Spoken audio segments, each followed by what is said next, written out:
আল্লাহ রাব্বুল আলামিন পরীক্ষার জন্য আমাদেরকে এই ময়দানে ছেড়ে দিয়েছেন। প্রশ্ন কি হবে আল্লাহ সব বলে দিয়েছেন। প্রশ্ন কি হবে? তোমার যৌবন, এ ব্যাপারে প্রশ্ন করা হবে। কোন পথে ইনকাম করেছো প্রশ্ন করা হবে। কোন পথে খরচ করেছো প্রশ্ন করা হবে।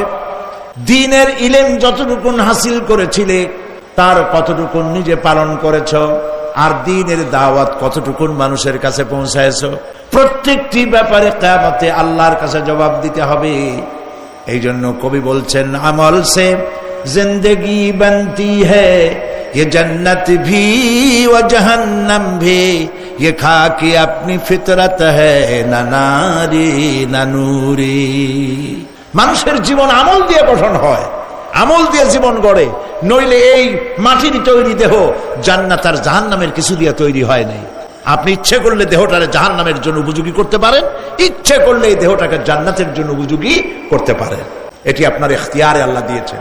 আপনাকে বাধ্য করা হয় নাই যে সেজদা না দিলে ফেরেশতা এসে ঘাড়ের উপরে পিটাবে, সুদ ঘুষ জেনা করলে পরে ঠ্যাং পিটায় ভেঙে দেওয়া হবে না। আপনি বাধ্য নন। আপনি সম্মানিত জীব আল্লাহ, সম্মানিত প্রাণী আল্লাহ পাকের, সেই জন্য মানুষকে বাধ্য করা হয় নাই। অটোনমাস বডি, অটোনমি দেওয়া হয়েছে, আপনাকে স্বাধিকার দেওয়া হয়েছে। চন্দ্র সূর্যের ব্যাপারে স্বাধিকার দেওয়া হয় নাই। রাত এখন 7:35, সূর্যের বাপেরও ক্ষমতা নাই বাংলাদেশে এখন উকি মারে, ঠিক কিনা? সে এখন আমেরিকায় রোদ দিচ্ছে, তাপ দিচ্ছে আমেরিকায়। ওকে নির্ধারণ করা হয়েছে যেভাবে, সেইভাবেই করতে হবে। পানি বলেন, পাহাড় বলেন, পাখি বলেন, চন্দ্র বলেন, গ্রহ বলেন, নক্ষত্র বলেন, সব জিনিস বাই হুক অ্যান্ড ক্রুক আল্লাহর হুকুম মানতে বাধ্য। কোরআনে কারীম আল্লাহ পাক বলেছেন, আফা গায়রা দীনিল্লাহি ইয়াবগুন ওয়া লাহু আসলামা মান ফিস সামাওয়াতি ওয়াল আরদি তাওআন ওয়া কারহা। আল্লাহর দেওয়া জীবন ব্যবস্থা ছেড়ে দিয়ে তোমরা কি অন্য কোনো মতবাদ তালাশ করো? ওয়ালাহু আসলামা মান ফিস সামাওয়াতি ওয়াল আরদ, অথচ আকাশে যা আছে, জমিনে যা আছে, সব আনুগত্যের মস্তক আমার সামনে অবনত করে দিয়েছে। সুবহানাল্লাহ। মানুষকে আল্লাহ পাক ইখতিয়ার দিয়েছেন। ইচ্ছে করলে মাহফিলেও আসতে পারেন, ইচ্ছে করলে সিনেমাও ঢুকতে পারবেন, অসুবিধা নেই। অসুবিধার জন্য কিয়ামত, ওখানে হিসাব হবে। এখানে আপনি সূর্য চন্দ্র ফেরেশতারও কোনো মাজাল নাই, কোনো ইখতিয়ার নাই আল্লাহর হুকুমের বাইরে কিছু করে। আল্লাহ যা করতে বলেছেন তাই করতে হবে, এর বাইরে এক চুলও নড়তে পারবে না। কিন্তু মানুষেরা করতে পারবে। মানুষ ইচ্ছে করলে নামাজ রোজা ছাড়তে পারে, ইচ্ছে করলে আল্লাহরে অমান্য করতে পারে। এটা তার বিচারের জায়গা না, এটা হলো পরীক্ষার জায়গা। এটা কিসের জায়গা? পরীক্ষার জায়গা। এখানে আপনি কামাই করলে ওখানে কিছু পাবেন, এখানে কামাই না করলে কিছু পাবেন না। আরো সোজা করে বলি, কোন কৃষক, যে কৃষক আষাঢ় মাসে শ্রাবণ মাসে জমিন চাষ করে না, পৌষ মাসে তার গোলায় ধান আসবে? কথা বোঝেন নাকি বোঝেন না? পৌষ মাসে গোলায় ধান আসবে? কোনো পাগলও বলবে না যে তুমি তো চাষই করো নাই, তুমি জমিনে, তোমার জমিনের ফসল তোমার ঘরে আসবে কেন? কাজী এই দুনিয়ায় পরীক্ষা দিলে এখানে রেজাল্ট হয়, এখানে গাছ লাগাইলে এখানে ফল দেয়। কিন্তু মানুষের জন্য আল্লাহ পাক যে আমল তৈরি করেছেন, পরীক্ষা নেবেন, সেই পরীক্ষার রেজাল্ট এখানে হবে না। পরীক্ষার রেজাল্ট আউট হবে কোথায়? আখিরাতে। বলেন সবাই, কোথায় হবে? পরীক্ষার রেজাল্ট আউট হবে কোথায়? আখিরাতে। এইখানে আপনি যা কামাই করবেন এখানে রিটার্ন দেওয়া হবে না। এখানে যা কামাই করবেন সমস্ত কামাই 700 গুণ বর্ধিত আকারে কিয়ামতে আল্লাহ আপনার হাতে ধরাই দিবেন। আল্লাহর ওয়াদা কখনো মিথ্যা হয়? মিথ্যা হয় রাজনৈতিক দলের নেতারা, এই জাতীয় লোকেরা যারা মঞ্চে আসে আর বলে যে এবার আমাদের ভোট দেন, আমরা ক্ষমতায় যাইতে পারলে আপনারা না খাইয়া কেউ মরবেন না। কিন্তু কি খাইয়া মরবে তাও কয় না। সেদিন শুনলাম এই যে নির্বাচন এখন একটা চলতেছে, স্লোগান, বাপ দাঁড়াইছে, ছেলে তো বলে রহিম ভাই আমার ভাই, তোমার ভাই, বাপের নাম রহিম। তারপরে শুনলাম বলতেছে বেগুন ভাইয়ের চরিত্র, আজকাল নাম রাখে তো আদর করে বেগুন পটল, বেগুন ভাইয়ের চরিত্র ফুলের মতো পবিত্র। আমি আর একজনের পাশের থেকে কইল যে নামাজ পড়ে না, একক তো এমনই ফুলের মতো চরিত্র। তো দুনিয়ার ময়দানে আপনি যা কামাই করবেন এখানে রেজাল্ট আউট হবে, এখানে আপনি পাবেন ফল, এখানে পাবেন। যা করবেন, এখানে গাছ লাগাবেন, ফল লাগাবেন, এখানে পাবেন। আর আল্লাহর জন্য যেটা করবেন সেটার ফল, সেটার রেজাল্ট কিয়ামতে বাইর হবে। সুবহানাল্লাহ। এখানে পরীক্ষা দিয়ে যদি কেউ ফেল করে, ম্যাট্রিক পরীক্ষা দিয়ে ফেল করেছে, ফাজেল পরীক্ষা দিয়ে ফেল করেছে, আবার পরীক্ষা দিয়ে পাশ করার সুযোগ আছে, আবারও ফেল করেছে, আবারও পরীক্ষা দিয়ে পাশ করার সুযোগ আছে। 10 বার যদি ফেল করে আরো 10 বার পাশ পরীক্ষা দিয়ে পাশ করার সুযোগ আছে। কিন্তু কিয়ামতের দিন আল্লাহ রাব্বুল আলামিনের জীবনের পরীক্ষায় কোনো মানুষ যদি আল্লাহর আদালতে ফেল করে বসে একবার, দ্বিতীয়বার পরীক্ষা দেওয়ার আর কোনো সুযোগ নাই। এই পৃথিবীতে যদি কেউ নিম্ন আদালতে মামলায় হেরে যায়, জজ কোর্টে করবে, যদি হেরে যায় হাইকোর্টে করবে, হেরে গেলে আপিল করবে সুপ্রিম কোর্টে, সুপ্রিম কোর্টেও যদি হেরে যায় তাহলে প্রেসিডেন্টের কাছে আপিল করবে, সুযোগ আছে কয়েকবার। কিন্তু কিয়ামতের দিন জীবনের আদালতে কোনো মানুষ যদি একবার ফেল করে বসে, জীবনের মামলায় যদি একবার হেরে যায়, দ্বিতীয়বার আপিল করার আর কোনো জায়গা নাই। সেই আখিরাতে রেজাল্ট আউট হবে, আমরা সব মরে যাব, আমরা সব কি হব, সব মরে যাব। আল্লাহ পাক আমাদেরকে উঠাবেন আবার। মানুষকে কবরে রাখার সময় আমরা কি বলি? মিনহা খালাকনাকুম, জানেন না? পড়েন, মিনহা খালাকনাকুম ওয়া ফিহা নুঈদুকুম ওয়া মিনহা নুখরিজুকুম তারাতান উখরা। এই মাটি দিয়ে তোমাকে তৈরি করা হয়েছিল, এই মাটির মধ্যে রেখে গেলাম, এর থেকে আবার তোমাকে উত্থিত করা হবে। কে বলতেছেন এ কথা? আল্লাহ পাক বলছেন, আল্লাহ তাআলা বলছেন। কি নিষ্ঠুর এই পৃথিবী, ভেবে দেখেছেন কি একবারও কি ভেবে দেখেছেন এই পৃথিবী কত নিষ্ঠুর? এই সন্তান সন্ততি সব একটি মোহ, একটি মায়া, একটি মহব্বত, একটি প্রতারণা।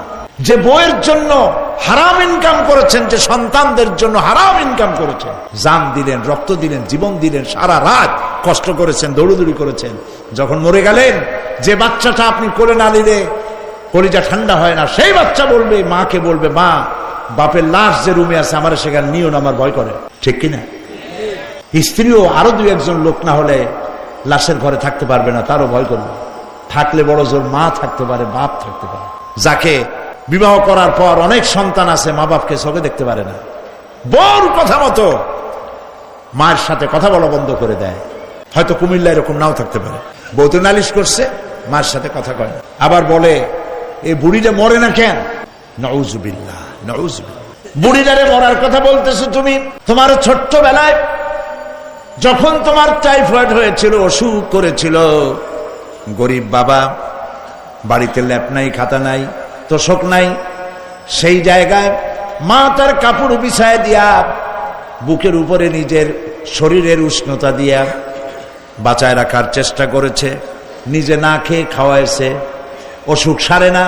মা ওই মুমূর্ষু বাচ্চার সেরানে তার মাথার কাছে বসে তাহাজ্জুদের নামাজ পড়ে কোরআন শরীফ তেলাওয়াত করে, চোখ দিয়া পানি পড়ে, আর বলতে তাকে, রব্বুল আলামিন আমার জীবনটারে দিয়া আমার কলিজার টুকরা সন্তানটারে বাঁচাইয়া দাও। যেই মা নিজের জীবন দিয়া সন্তান বাঁচাইতে চাইল, সেই সন্তান আজকে বউ পাইয়া মাকে ভুলে যায়, মায়ের সাথে খারাপ ব্যবহার করে। আল্লাহ রাব্বুল আলামিন বলেছেন, মা বাবার সঙ্গে খারাপ ব্যবহার করো না, ভালোবাসায় কথা বলো। ওয়াকুল লাহুমা কাওলান কারীমা, সম্মান সূচক কথা বলো। মা বাবার জন্য দোয়া করো আমার কাছে। কে বলতেছেন? আল্লাহ তাআলা বলছেন, দোয়া করো আমার কাছে এই ভাষায়, রব্বিরহামহুমা কামা রাব্বায়ানি সগীরা। পড়েন সবাই, রব্বিরহামহুমা কামা রাব্বায়ানি সগীরা। আয় আমার রব, আমার মা বাপ যেমনি ছোটবেলায় আমাকে অত্যন্ত যত্ন করে লালন পালন করেছে, আল্লাহ তাআলা তুমি দয়া করে আমার মা বাপকে তোমার রহমতের করে লালন পালন করো। সুবহানাল্লাহ। প্রত্যেক নামাজের পর সকলে এই দোয়া পড়বেন, মনে থাকবে? মনে থাকবে? প্রিয় ভাই সব, সেই কিয়ামতের মাঠে আমাদেরকে উঠতে হবে, আল্লাহর দরবারে উঠতে হবে। সেই সময় আমাদেরকে কেউ উপকার করবে না। ইয়াউমা লা ইয়ানফাউ মালুন ওয়ালা বানুন। সম্পদ আর সন্তান সন্ততি কোনো কাজে লাগবে না। মা তার সন্তানকে চিনবে না, সন্তান তার মাকে চিনবে না, বাপ তার সন্তানকে চিনবে না, কেউ কাউকে পরিচয় দিবে না। কি মারাত্মক অবস্থা! মানুষ চরম অসহায় হয়ে যাবে। চতুর্দিকে ফেরেশতার আনাগোনা, সূর্য মাত্র 1 হাত উপরে, প্রচন্ড তাপ নিয়ে সূর্য অবস্থান নেবে।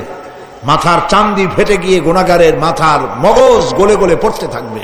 পিপাসার যন্ত্রণা জিহ্বাটা ঝুলে কুকুরের মতো করে নাভিস্থল পর্যন্ত ঝুলে পড়বে। কেউ উপকার করবে, কেউ জিগাবেও না। অনেক লোক আছে পীরের কাছে মুরিদ হয় আর মনে করে পীর সাহেব তারে কিয়ামতে সুপারিশ করবে। আয়াতুল কুরসির মধ্যে আমরা পড়ি, মান যাল্লাযী ইয়াশফাউ ইনদাহু ইল্লা বিইজনিহি। কে আছে এমন, কার হিম্মত আছে আল্লাহ পাকের বিনা অনুমতিতে কথা বলে? সুবহানাল্লাহ বলে। কোথার পীর, কোথার খাজা বাবা হারায় যাবে। ইব্রাহিম আলাইহিস সালামের মতো পয়গম্বর কি মনে করে? আল্লাহর খলিল ইব্রাহিম আলাইহিস সালাম আল্লাহর কি? আল্লাহর খলিল। আল্লাহর খলিল কিয়ামতের দিন বলবেন, আল্লাহ পাক, আয় আল্লাহ তাআলা, আমার বাপের কাছে আমার একটা ওয়াদা ছিল, আমি সুপারিশ করব তার জন্য, তুমি দয়া করে আমার বাপকে জাহান্নাম থেকে ক্ষমা করো, আমি তার জন্য সুপারিশ করতেছি। আল্লাহ তাআলা বলবেন, ইব্রাহিম, তোমার সুপারিশ মঞ্জুর হলো না। কথা বুঝতেছেন না? বুঝতেছেন না? ইব্রাহিম আলাইহিস সালাম যদি বাপের জন্য সুপারিশ করতে না পারে, ইব্রাহিম আলাইহিস সালাম তিনি যদি তার বাপের জন্য সুপারিশ করিয়া যদি ব্যর্থ হন, আপনার পিসাব কোন কামে লাগবে চিন্তা করেন। নবী করিম সাল্লাল্লাহু আলাইহি ওয়াসাল্লামকে প্রশ্ন করা হয়েছে, হে রাসূল, আপনার আব্বা আম্মার অবস্থা কি হবে? কথা কি শোনেন নাকি? আপনার আব্বা আম্মার অবস্থা কি হবে? নবী করিম সাল্লাল্লাহু আলাইহি ওয়াসাল্লাম বলেছেন, আমি আমার আব্বা আম্মার কোন উপকারে আসব না। ইন্না লিল্লাহি ওয়া ইন্না ইলাইহি রাজিউন। তাহলে কোন সাহসে মনে করতেছেন কোন পীর কোন একটা বিদেশ থেকে, দেশের থেকে একটা নাজিল হলো আর ওইটার পিছনে পিছনে দৌড়াবেন, সে আপনারা নাজাত দেবে, তার পায়ে চুমা খাবেন? এই পায়ে হাত দিয়ে কদম বুঝি করা বাদ দেন। টাকা ইনকাম করার জন্য মানুষকে ভুল পথে পরিচালিত করছে অনেক পীর। আছেন এমন? খালি মানুষে টাকা দেয়, জামায় অনেক পকেট, খালি টাকা নেওয়ার সমানে ঢুকাইতে থাকে চতুর্দিক দিয়ে, বাইরে বোঝার উপায় নাই। কিন্তু অনেক পীর আছে এমন, ঢাকা শহরে বড় বড় মার্কেটের মালিক, আমি জানি, বড় বড় মার্কেটের মালিক, বিরাট ব্যবসায়ী, জামা পরিষ্কার করে না 2 মাসেও, মানুষে দেখাবার জন্য গামছাটা নাকের কাছে ধরে ফত ফত করে আওয়াজ করে, মনে হয় যেন কাঁদতেছে। আর্টিফিশিয়াল তাসান্নু, হাবিজাবি জিকির শিখায়।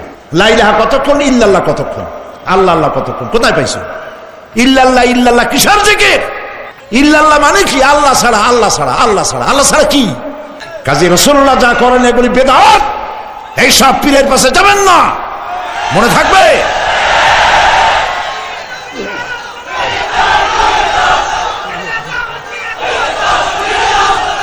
প্রিয় ভাই সব, কিয়ামতের দিন আপনার আমল, একমাত্র আমল আপনাকে বাঁচাইতে পারবে। এই কোরআন শরীফে আল্লাহ পাক বলেছেন, ইয়া আইয়ুহাল্লাযীনা আমানু আবতাগু ইলাইহিল ওয়াসিলা, হে বিশ্বাসীরা ওসিলা ধরো। ধুরন্ধর এক শ্রেণীর লোকেরা এর অর্থ করেছে পীর ধরো। দুনিয়ার কোন তাফসীর, যত মুফাসসির পৃথিবীতে জন্মগ্রহণ করেছেন, কোন মুফাসসির এটা বলেন নাই আবতাগু ইলাইহিল ওয়াসিলার মানে হলো পীর ধরো। বরং সমস্ত তাফসীর মুহাক্কিকিন বলেছেন আবতাগু ইলাইহিল ওয়াসিলা আয় আমলে সালেহ, নেক আমলের ওসিলা ধরো। সুবহানাল্লাহ, নেক আমলের ওসিলা ধরো। প্রিয় ভাই সব, ধান্দাবাজি ছাড়তে হবে। কিয়ামতের দিন মানুষ একেবারে অসহায় হয়ে যাবে, কেউ সাহায্য করবে না। সেই দিন প্রশ্নপত্র সামনে আসবে, আমল নামাগুলি বেঈমানের পিছন দিক থেকে বাম হাতে আসবে আর ইমানদারের সামনে থেকে ডান হাতে আসবে। আমল নামা হাতে পাওয়ার সঙ্গে সঙ্গে বেঈমান বুঝে ফেলবে তার জায়গা কোথায়। কলিজা তখন গলার কাছে চলে আসবে। সব তো ছিল একসাথে। মনে করেন এই মাহফিলের মধ্যে, মনে করেন এইখানে সন্ত্রাসী আছে, খুনি আছে, ওয়ান্টেড, মোস্ট ওয়ান্টেড আসামি এর মধ্যে আছে, ধরা যাচ্ছে না অনেক মানুষের মধ্যে। হঠাৎ করে অর্ডার হলো যে ভিতরে এসবিআইবি ঢুকিয়ে দেওয়া হয়েছে, গোয়েন্দা বিভাগের লোক ঢুকিয়ে দেওয়া আছে, সন্ত্রাসী মোস্ট ওয়ান্টেড যারা আছে বেরিয়ে পড়ো, এক পাশে চলে আসো। তখন অবস্থাটা কি হবে তাদের? মজা লাগবে? পায়ের রক্ত মাথায় উঠে যাবে, চোখ দিয়ে রক্ত পড়া শুরু করবে। সমস্ত মানুষ একসাথে ছিল হাসরের ময়দানে। হঠাৎ করে অর্ডার হয়ে যাবে, অন্তাজুল ইয়াউমা আইয়ুহাল মুজরিমুন, হে অপরাধীর দলেরা আলাদা হয়ে যাও, ইন্না লিল্লাহ, আলাদা হয়ে যাও। সমস্ত মানুষ সেখানে খালি পায়ে উঠবে, কারো পায়ে জুতা নাই, স্যান্ডেল নাই, পরনে কোনো কাপড় নাই, গায়ে কোনো কাপড় নাই, মাথায় কোনো আবরণ নাই। হযরত আয়েশা সিদ্দিকা রাদিয়াল্লাহু তাআলা আনহা, তিনি নবী করিম সাল্লাল্লাহু আলাইহি ওয়াসাল্লামের কাছে কিয়ামতের এই বর্ণনা শুনে কাঁদতেছিলেন আর বলতেছিলেন, হে আল্লাহর রাসূল, কিয়ামতে সকলকে ভাবে উঠতে হবে, এমনকি আমাকেও? হুজুর বললেন, প্রত্যেকটি মানুষকেই উলঙ্গিনী হয়ে উঠতে হবে। তিনি প্রশ্ন করলেন, তখন কি শরম হবে না? নবী করিম সাল্লাল্লাহু আলাইহি ওয়াসাল্লাম বলছেন, জাহান্নামের ভয়তে কেউ কারো দিকে তাকাবার সুযোগ পাবে না, সব উপরের দিকে তাকায় থাকবে আর বলবে, আল্লাহ আমারে বাঁচাও, আল্লাহ আমারে রক্ষা করো। সমস্ত নবীরা, সমস্ত নবী আদম আলাইহিস সালাম থেকে শুরু করে ঈসা আলাইহিস সালাম পর্যন্ত সব নবী বলবেন, নাফসি নাফসি, আল্লাহ আমারে বাঁচাও, আমাকে রক্ষা করো। কোথায় যাবে আপনার পীর সাহেব? একমাত্র ব্যক্তি বিশ্ব নবী মুহাম্মদুর রাসূলুল্লাহ সাল্লাল্লাহু। মানুষেরা হয়রান হয়ে যাবে, আদম আলাইহিস সালামের কাছে যাবে, আবাল বাশার, আপনি প্রথম মানুষ, আমরা বিপদে শেষ হয়ে গেছি, 50,000 বছর দাঁড়ায় আছি। কয় বছর দাঁড়ায় থাকতে হবে? কোথায় আছে? এই কোরআন শরীফ, 50,000 সানা মিম্মা তাউদ্দুন। এই পৃথিবীতে গণনা করলে 12 মাসে 1 বছর, 12 বছরে 1 যুগ, এরকম করে করে 50,000 বছর পৃথিবীতে গুনলে যত বড় লম্বা হয়, বিচারের দিনটা এত বড় লম্বা হবে। সবাই বলবে, আদম আলাইহিস সালাম আমাদের জন্য একটু আল্লাহকে সুপারিশ করুন যেন তিনি আমাদের বিচারটা তাড়াতাড়ি করে দেন। তিনি বলবেন, আমার পক্ষে সম্ভব না, আল্লাহর সামনে দাঁড়িয়ে কথা বলার আমার কোনো সাহস নাই, আমি পারবো না। নূহ আলাইহিস সালামের কাছে যাও, নূহ আলাইহিস সালাম বলবেন, আমি পারবো না। মুসা আলাইহিস সালামের কাছে যাও, তিনি বলবেন, আমি পারবো না। ইব্রাহিম আলাইহিস সালামের কাছে যাও। অথচ আমি তাদের তা বলতে বলি নাই, আমি নিজের ব্যাপারেই আজকে শঙ্কিত। আমারে তারা আল্লাহর ছেলে বলছে, আল্লাহ আজকে আমার সাথে কি ব্যবহার করবেন আমি তো জানি না, আমি নিজেই বিপদে আছি। তবে আমি তোমাদের ব্যাপারে একটা পরামর্শ দিতে পারবো, একজন ব্যক্তি আছে যার কাছে গেলে তিনি কথা বলতে পারবেন, তিনি বিশ্বনবী রাহমাতুল লিল আলামিন জনাব মুহাম্মদ রাসূলুল্লাহ সাল্লাল্লাহু আলাইহি ওয়াসাল্লাম। তার কাছে চলে যাও, হাসরবাসীরা তার কাছে চলে যাবে।